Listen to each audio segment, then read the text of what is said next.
Get ready. 5 seconds.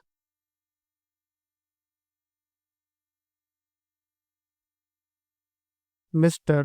Vice Chairman, I wish the matter had not come up for discussion in this House in the form in which it has come because we will be discussing it appears the same subject more or less piecemeal in connection with the other two bills as well. What was necessary for the government in this connection was to provide for a general discussion on the report of the Finance Commission, the kind of thing that we have on such reports, and after hearing the views of the members here, they should have formulated a bill. Even if they had formulated the bill earlier, the bill should have been preceded by a discussion on the report. It would then have given us an opportunity of dealing with this rather important subject in our public finance and indeed in our national life. But now we are asked to treat this matter piecemeal and deal with the bill as it comes separately. I say, sir, this would not seem very fair.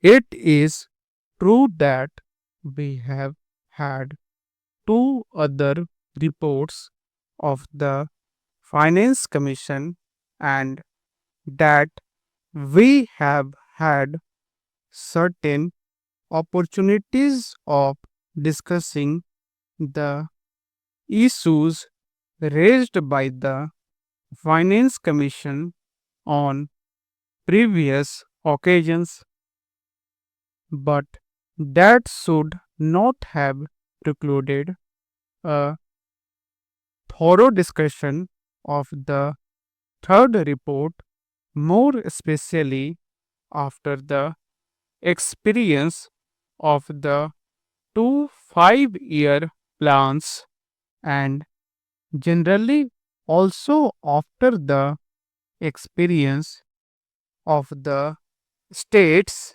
in the matter of public finance and as regards relations between the states and the center.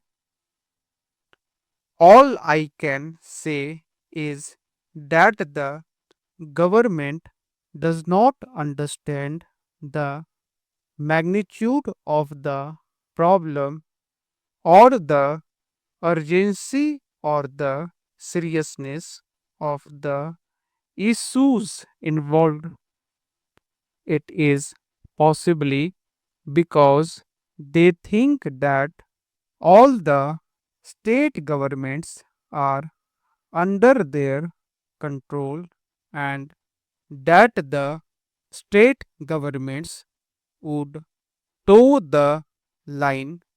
Whatever is laid down from here Suppose, sir, today a number of states had been outside the control of the same party which controls the central government, problems would have become acute because conflicts between the state governments controlled by certain other parties and those controlled by the Congress party, which controls the central government, would have arisen sharply, calling for a thorough discussion and mutual consultation in a different way.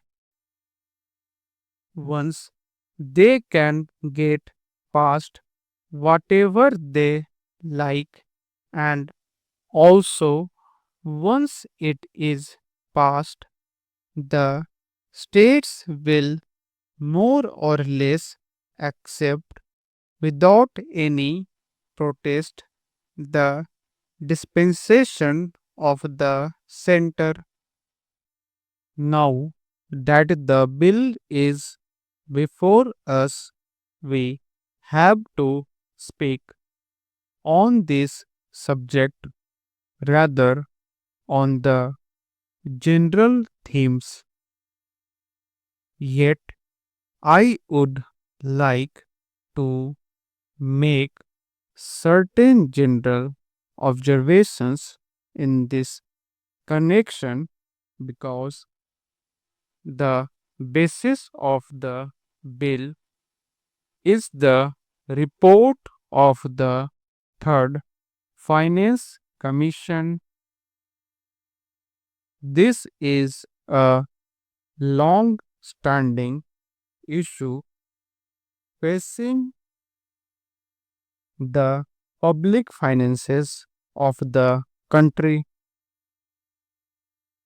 Those who have studied economics will well know well how this matter had come up even during the British time when we did not have either independence or any kind of autonomy in the states.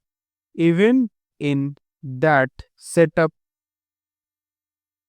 even at that time, the state governments functioning under the British felt that something should be done with regard to adjustments of finances, especially in regard to the relations between the center and the states. There had been a long standing controversy as to how the taxes, especially the income tax, should be divided between the center and the states. I do not deny the existence of the controversy, and this controversy is not easy to resolve.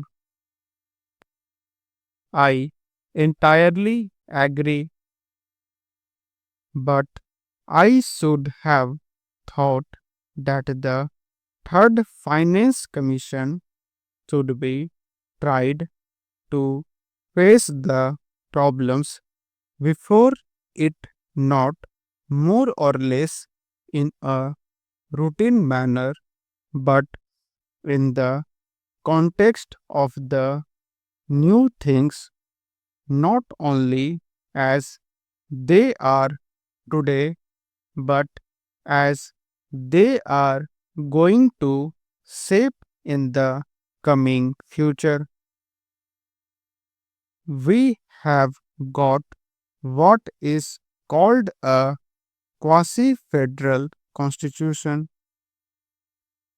I do not say federal constitution, although the spirit is there, but a quasi-federal constitution because most of the powers, many of the powers that should remain with the states are now in the hands of the central government.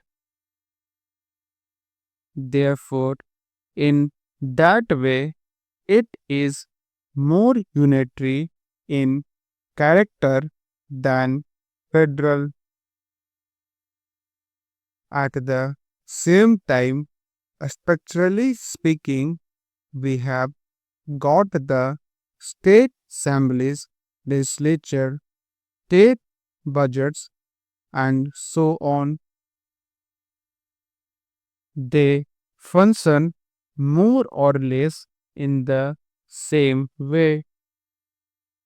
But if you go a little deeper into the affairs, it would immediately lead you to think that the states do not have any substantial real power, especially in the matter of finance.